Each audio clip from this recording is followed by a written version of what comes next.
안녕하세요, 피커TV입니다. 최근 삼성전자가 비메모리 반도체에 133조 원을 투자한다는 소식이 있었습니다. 중국 또한 1조 위안을 투자한다는 내용이 예전부터 있었는데요. 세계에서 최대 반도체 수입국인 중국이 자국 반도체 산업을 육성하기 위해 국가적 차원에서 총력을 다하고 있는 모습입니다. 잠깐만요. 좋아요, 구독하기 부탁드려요. D램, 랜드플래시 같은 메모리 반도체 분야에서 중국의 기술력이 한국 기업에 비해 떨어지는 건 사실입니다만, 시스템 반도체 시장에서는 한국보다 우위에 있다는 분석이 나오고 있습니다. 시스템 반도체 같은 경우에는 설계와 소프트웨어 능력이 가장 중요한데요. 이 분야에서 중국은 인해 전술을 선택했습니다. 중국이 시스템 반도체 기술력을 끌어올릴 수 있었던 핵심 비결이 바로 고급 인력 양성에 있는데요. 중국 정부는 2012년도에 이미 인재 1만 명 양성 계획인 일명 만인 계획을 세웠는데요. 해외로 유학 갔던 석박사 인력들을 본국으로 적극적으로 소집시키고 있다 합니다. 중국은 현재 팹립스만 해도 작년 말 기준 1698곳에 달합니다.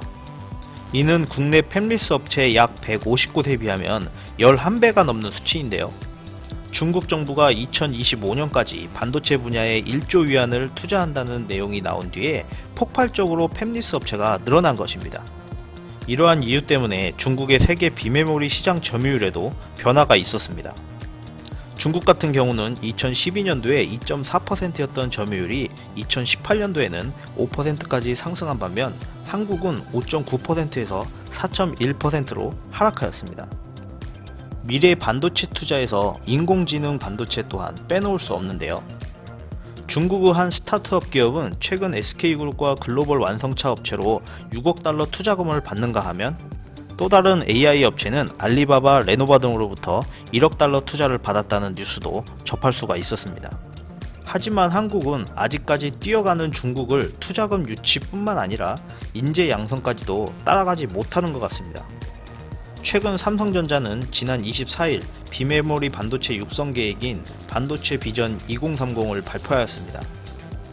2030년까지 시스템 반도체 분야에 133조 원을 투자하고 총 1만 5천 명의 전문 인력을 채용하겠다고 하였는데요.